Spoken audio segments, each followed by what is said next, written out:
Assalamualaikum warahmatullahi wabarakatuh.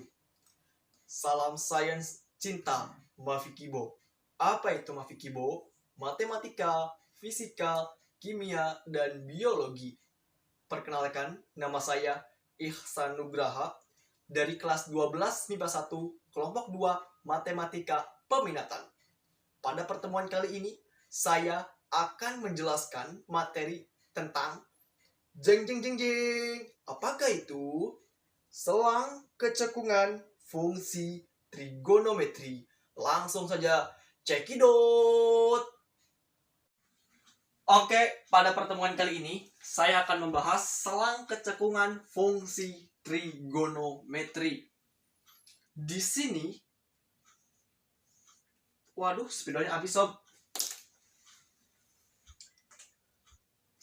Di sini selang tulisannya bisa dibaca kan? Bisa kan ya? Bisa, oke. Selang sama dengan interval.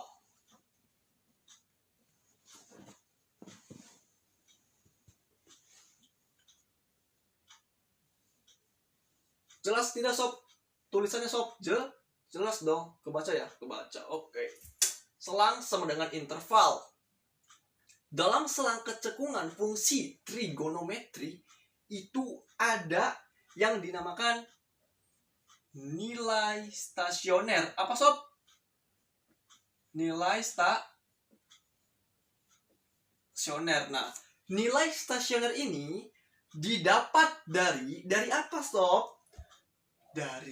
Didapat dari f aksen x sama dengan 0. Seperti itu. Nilai stasioner didapat dari f aksen x sama dengan 0. Nilai stasioner terbagi menjadi dua jenis. Jenis pertama itu namanya apa? Namanya adalah jenis maksimum. Apa sob? Jenis maksimum. Nah, jenis maksimum ini merupakan cekung bawah, ya. Cekung ke bawah. Bisa kebaca tulisannya? Jelas ya? Jelas. Oke. Jenis maksimum merupakan cekung ke bawah. Contoh gambarnya kayak gimana, Kak? Contoh gambarnya. Oke, saya contohkan dulu ya, sob. Contohnya ini seperti ini. Gambarnya bagus sekali, Kak. Jelas bagus karena tidak memakai penggaris. Kalau pakai penggaris mungkin lebih bagus lagi. Jenis maksimum itu ada syaratnya. Apa, Kak? Syaratnya katanya itu f double aksen x harus kurang dari atau lebih dari, sob. Jawabannya adalah kurang dari 0. Pintar sekali. Siapa namanya? Generasi emas bangsa. Yang kedua, apa yang kedua? Kalau dalam logika, yang atas maksimum berarti yang kedua itu minimum. Oke, berarti ini jenis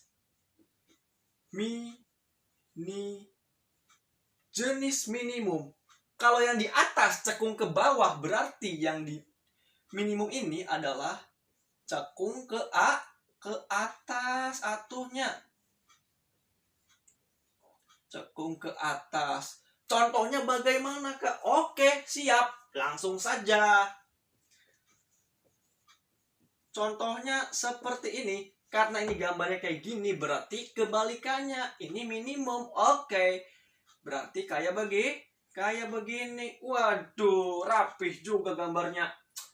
Pastinya dong. Ini karena ini f double aksennya kurang dari 0, berarti ini f double aksen x lebih dari 0.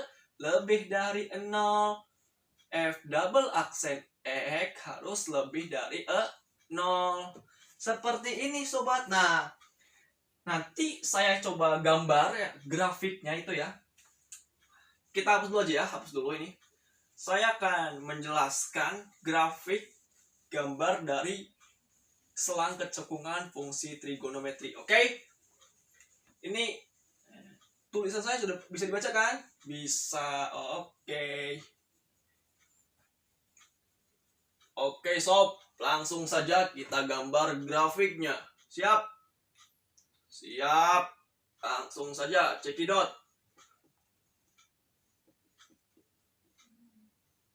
Nah, grafik. Oke, bagaimanakah grafiknya? Oke, ini ya. Ini merupakan grafik. Waduh, garisnya lurus sekali Kak. Wah, jelas karena tidak pakai penggaris ya. Nanti biar lebih lurus harus pakai penggaris. Nah, di sini titik A. Oke, boleh? Boleh dong. Titik B, boleh? Boleh. Di sini titik C. Boleh ya? Boleh. Oke. A, B, C. Oke, siap. Sebagai contoh gini. Jeng, jeng, jeng, jeng.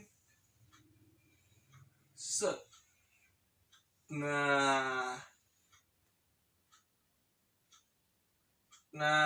ini bagaimana sob kalau seperti ini kan?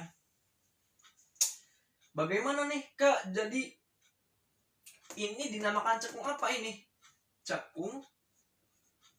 Ini itu namanya apa sobat? Tadi itu yang tadi namanya cekung A. Cekung atas, pinter. Siapa namanya? Generasi emas bangsa. Yang di atas siapa? Kebalikannya dong berarti Kak. Wah, pinter sekali ini. Berarti cekung bawah. Nah, yang di atas merupakan cekung bawah, yang di bawah ini cekung atas. Oke, berarti bagaimana selang kecekungannya? Selang kecekungan, sini aja ya. Selang kecekungan. Selang kecekungannya bagaimana sob berarti? Berarti lihat yang selang kecekungan AB, berarti ini X kurang dari B dan X lebih dari A. Ini apa? Cekung atas atau cekung bawah? Cekung atas. Nah, sini berarti cekung atas. Yang kedua itu yang B dan C. Bagaimana Kak? Seperti ini sob. Oke, langsung saja. X kurang dari C dan X lebih dari B. Waduh, ini namanya apa Kak? Lihat di sini dong. Di sini ada yang namanya cekung bawah. Jadi ini namanya apa? Cekung bawah. Oh, ini namanya cekung bawah. Nah, batas kecekungan ya. Ada selang kecekungan, ada batas kecekungan. Oke? Batas kecekungan. Batas kecekungannya berapa Kak? Batas kecekungannya adalah F double aksen X itu harus apa? Harus sama dengan sama dengan 0. Nah, seperti ini. Paham? Paham. Jadi ini merupakan materi awal yang nanti akan dibahas di contoh soalnya, oke? Yang akan diterapkan di contoh soal.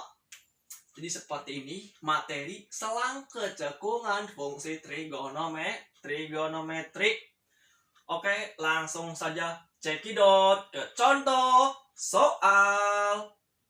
Oke, pada pertemuan kali ini kan tadi sudah menjelaskan materi, sekarang saya akan membahas contoh soal.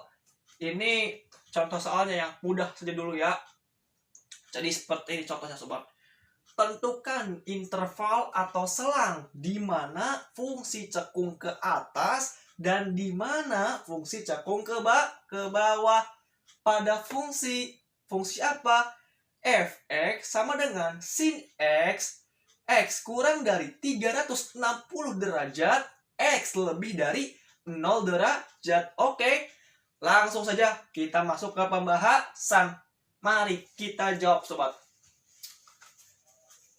Kita jawab soal level 1. Yuk, kita jawab sekarang juga. Tadi apa sobat? Fx-nya atau fungsi x-nya?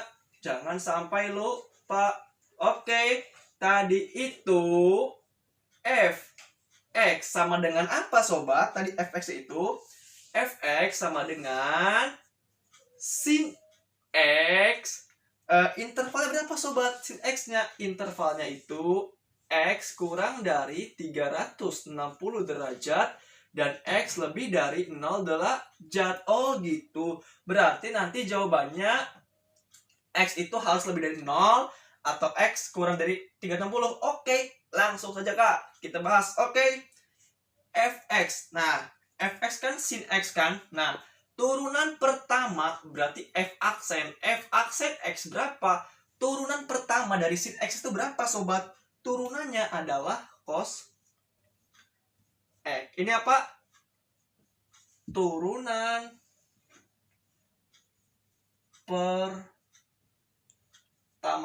Turunan kedua dari cos x itu apa sobat? Berarti f double aksen x. F double aksen x. Turunan dari cos apa? Itu minus sin x. Ini turunan kedua. Oke. Turunan keduanya udah dapet. F double aksen x. Maka kita bisa menentukan di sini itu batas apa sobat? Batas kecekungan didapat. Tadi ingat ya materinya.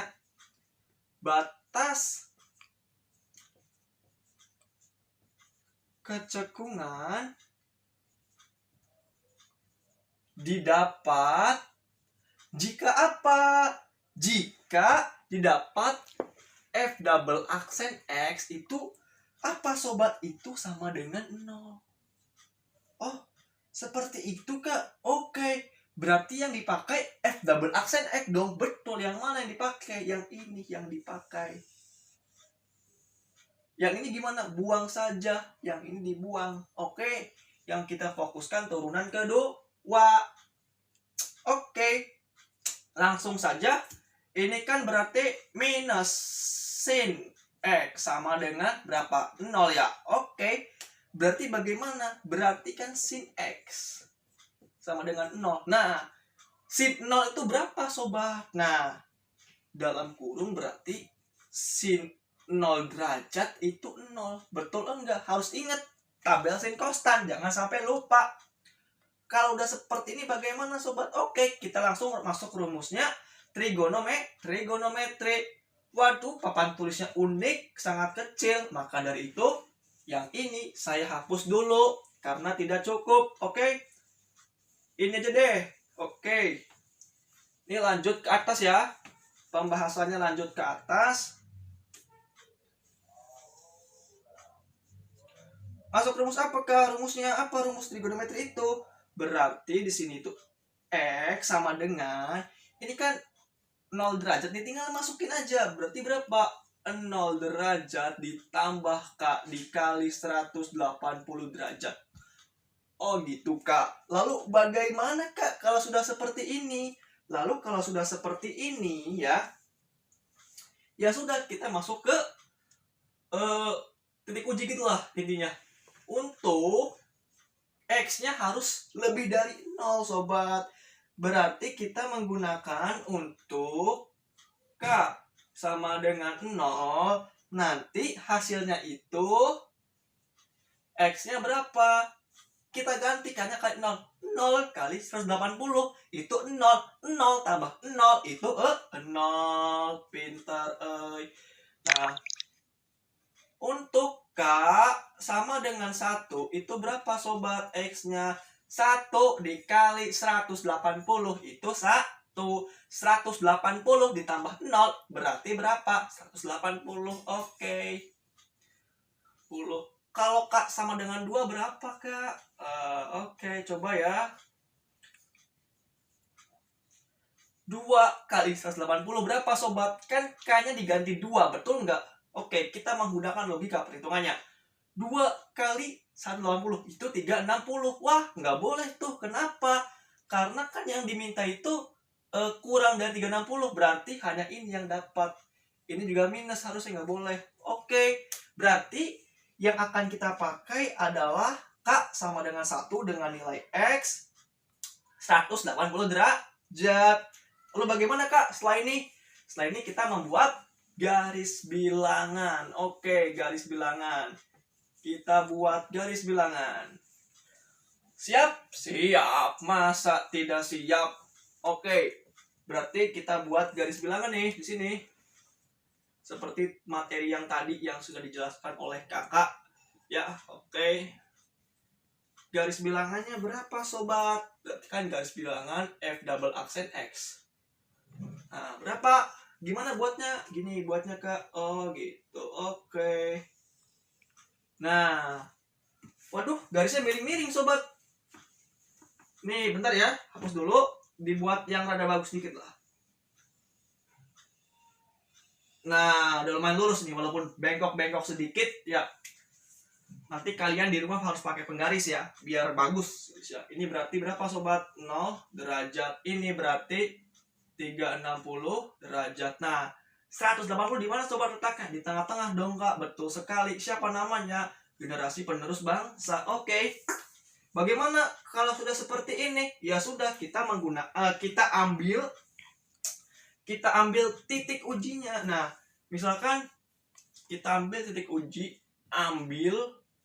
titik uji itu X sama dengan 30 derajat. Boleh enggak Kak? Boleh dong. Kenapa? Karena kan 30 derajat lebih dari 0. Lu bagaimana nih?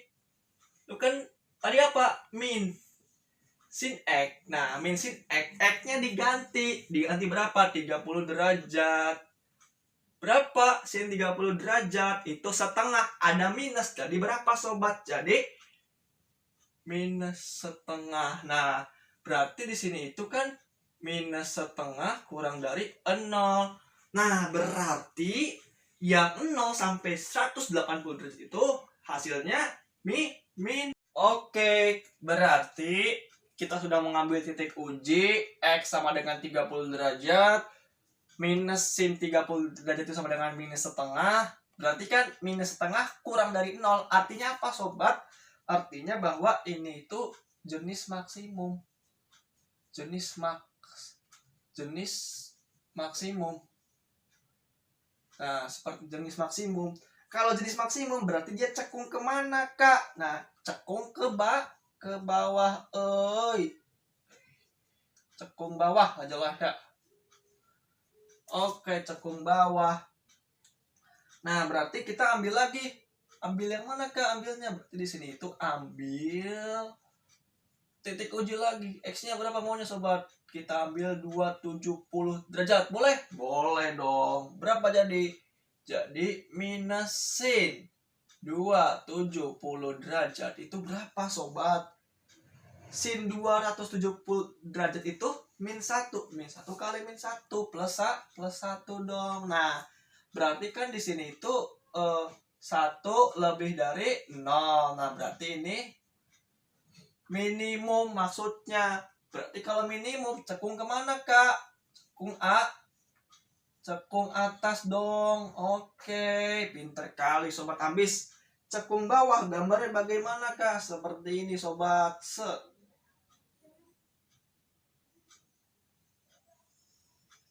Wih, gambarnya bagus sekali ya sobat, karena tidak pakai penggaris. Yang di sini itu plus, oke. Yang di sini itu plus, ini negatif, oke. Setelah ini bagaimana Kak? Berarti kan kita dapat kesimpulan bahwa ya, di mana? Oke, di sini aja boleh ya. Bahwa pada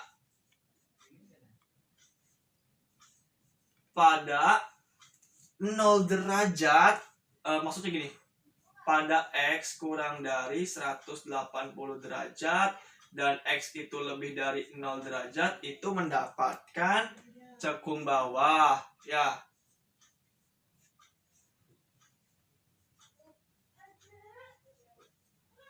Dan pada interval berapa mendapatkan cekung atas? Pada interval X kurang dari 360 derajat dan X lebih dari 180 derajat. Setuju? Setuju. Berarti ini cekung cekung atas.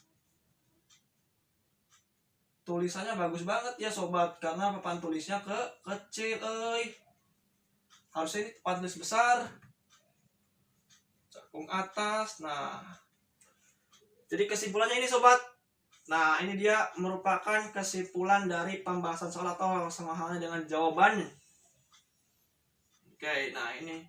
Jadi cekung bawah itu ada di interval X kurang dari 180 derajat atau X lebih dari 0 derajat. Cekung bawahnya X kurang dari 360 derajat atau X lebih dari 180 derajat. Nah, ini merupakan hasil jawaban dari soal yang kita bahas. Soalnya apa Kak? Soalnya itu fx sama dengan sin x dalam interval x kurang dari 360 derajat dan x lebih dari 0 derajat.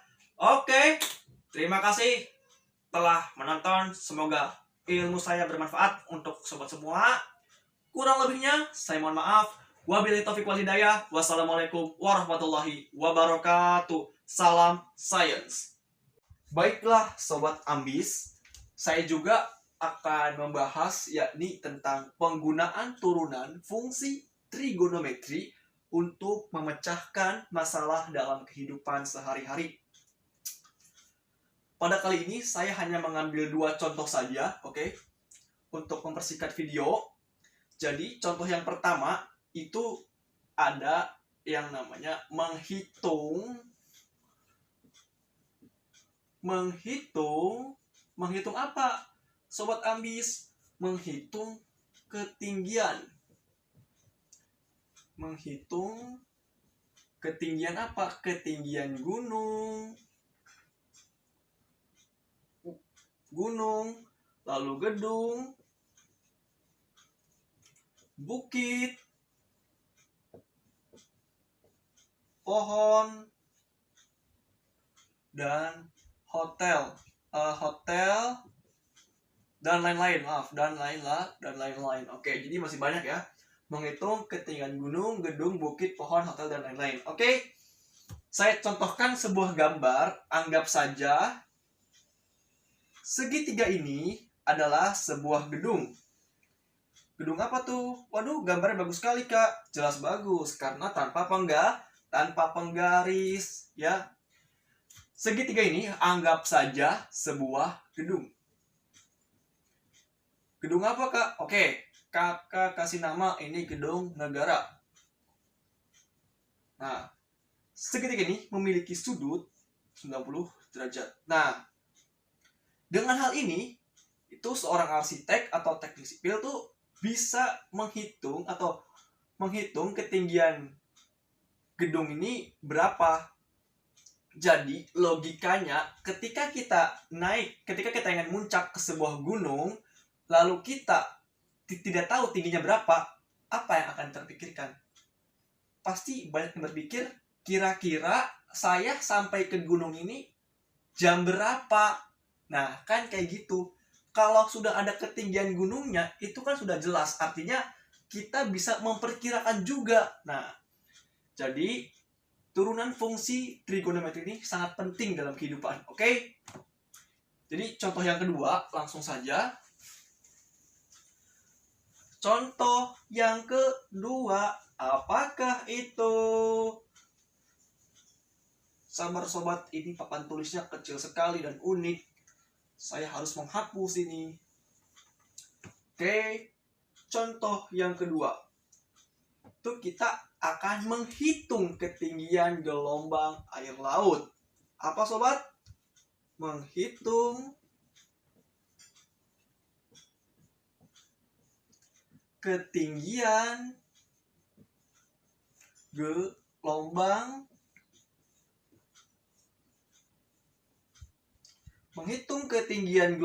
air laut. Contohnya saya berikan seperti ini ya. Semoga saja gambarnya rapi. Nah, seperti ini. Nah, oke, seperti ini ya. Ini itu 0 derajat. 0 derajat, lalu ke sini itu 90 derajat. Setuju? Setuju. Ini berapa sobat? 180 derajat. Ini berapa sobat? 270 derajat. Lalu ini berapa sobat? Lalu ini adalah 360 derajat. Oke, setuju ya? Ini kalau kalian gambar di rumah wajib pakai penggaris. Karena ini saya tidak pakai penggaris, jangan ditiru, oke?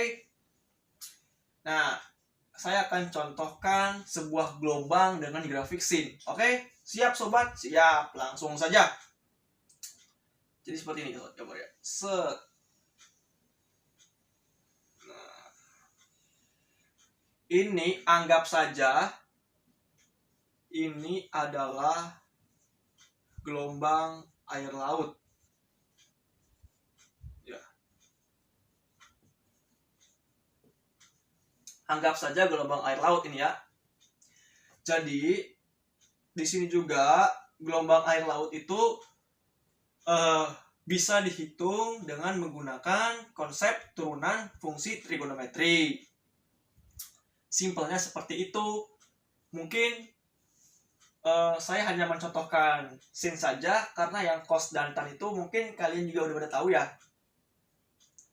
Jadi cukup sekian video dari saya. Kurang lebihnya saya mohon maaf. Wabillahi taufiq wal hidayah. Wassalamualaikum warahmatullahi wabarakatuh. Salam sains. Halo, assalamualaikum warahmatullahi wabarakatuh. Perkenalkan, nama saya Nur Fitri, saya dari kelas 12 IPA 1, mewakili kelompok 2 untuk menjabarkan materi tentang titik stasioner dan jenisnya. Yuk kita simak. Titik stasioner memiliki syarat, yaitu jika f aksen x-nya atau turunan pertamanya adalah sama dengan 0.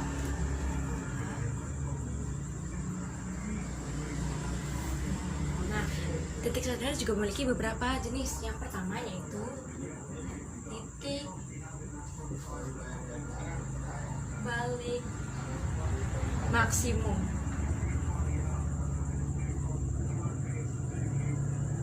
Dengan syarat apabila turunan keduanya adalah kurang dari 0.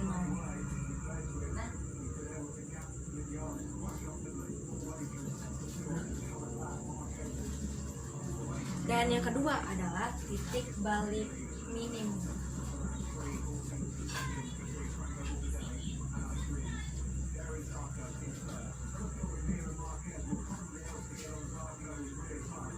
Dengan syarat turunan keduanya adalah lebih dari 0. Dan yang ketiga yaitu titik belok. Dengan turunan keduanya adalah sama dengan 0. Nah, agar kita mengerti tentang stasioner dan jenisnya, maka kita akan lanjutkan dengan pembahasan soal. Yuk kita simak bareng-bareng. Nah, di sini sudah ada satu buah soal. Yang soalnya itu tentukan titik stasioner fungsi fx sama dengan 2 cos 3x serta jenisnya untuk x lebih dari atau sama dengan 0 derajat dan x kurang dari atau sama dengan 90 derajat. Pertama-tama kita akan menentukan turunan pertama dari 2 cos 3x ini. Turunan pertamanya adalah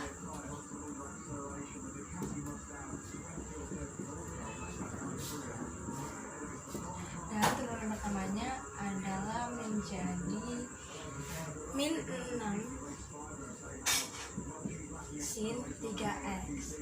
Nah, yang kedua adalah menentukan titik stasionernya.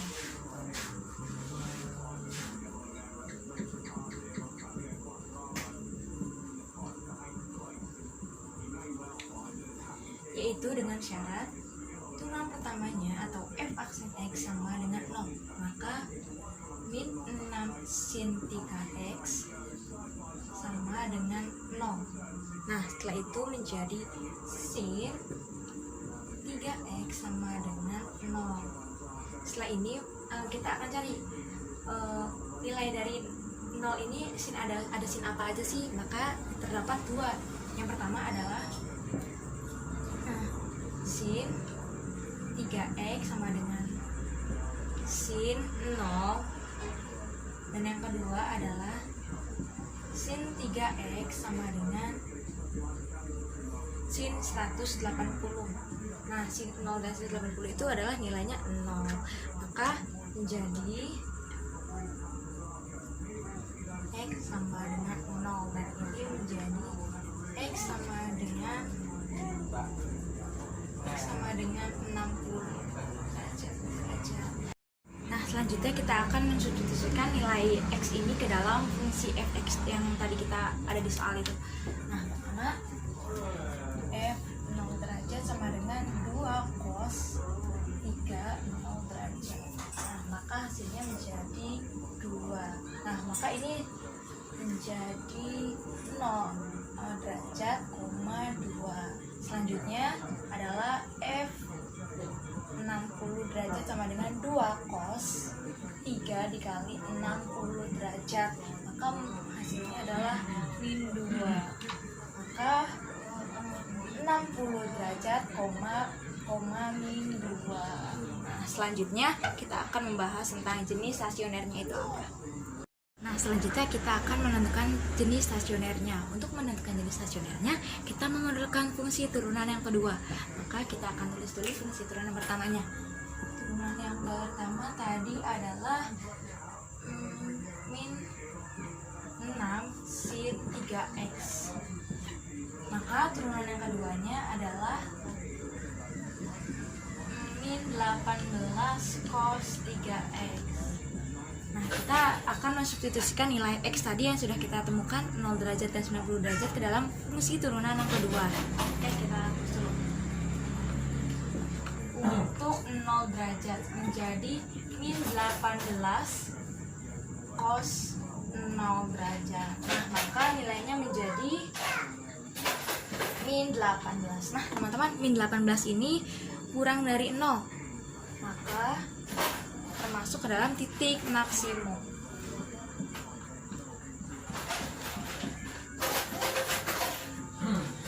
Nah, selanjutnya yang 60 derajat. Menjadi min 18 cos 180. Maka nilainya menjadi 18. Nah, teman-teman, 18 ini merupakan lebih dari 0, maka termasuk ke dalam titik minimum.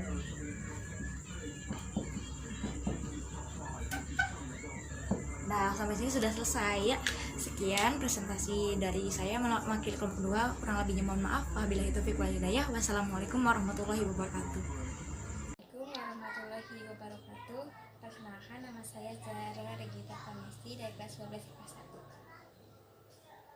Nilai maksimum dan minimum fungsi trigonometri untuk setiap titik P dalam kurung X, Y dalam fungsi trigonometri mempunyai hubungan pertama min R kurang dari sama dengan X kurang dari R, dan min R kurang dari Y kurang dari sama dengan R. Kedua, min 1 kurang dari sama dengan X per R kurang dari sama dengan 1, dan min 1 kurang dari sama dengan Y per R kurang dari sama dengan 1. Yang ketiga, min 1 kurang dari sama dengan cos A kurang dari sama dengan 1, dan min 1 kurang dari sama dengan sin A kurang dari sama dengan 1. Secara umum bisa dikemukakan: 1. Jika fungsi sinus Y sama dengan fx sama dengan A sin dalam kurung bx tambah C tambah D, maka nilai maksimum sama dengan A tambah D, dan nilai minimumnya sama dengan Y min sama dengan min A tambah D. 2. Jika fungsi kosinus Y sama dengan fx sama dengan A cos dalam kurung bx tambah C tambah D, maka nilai maksimum Y maksimal adalah A tambah D, dan nilai minimumnya min A tambah D. Fungsi Y sama dengan 10 sin X min 4. Tentukanlah nilai maksimum dan minimumnya. Pembahasan: Y sama dengan 10 sin X min 4. Tadi rumus Y maksimal itu sama dengan 10 ditambah min 4 sama dengan 6. Y minimumnya itu min 10 ditambah min 4 sama dengan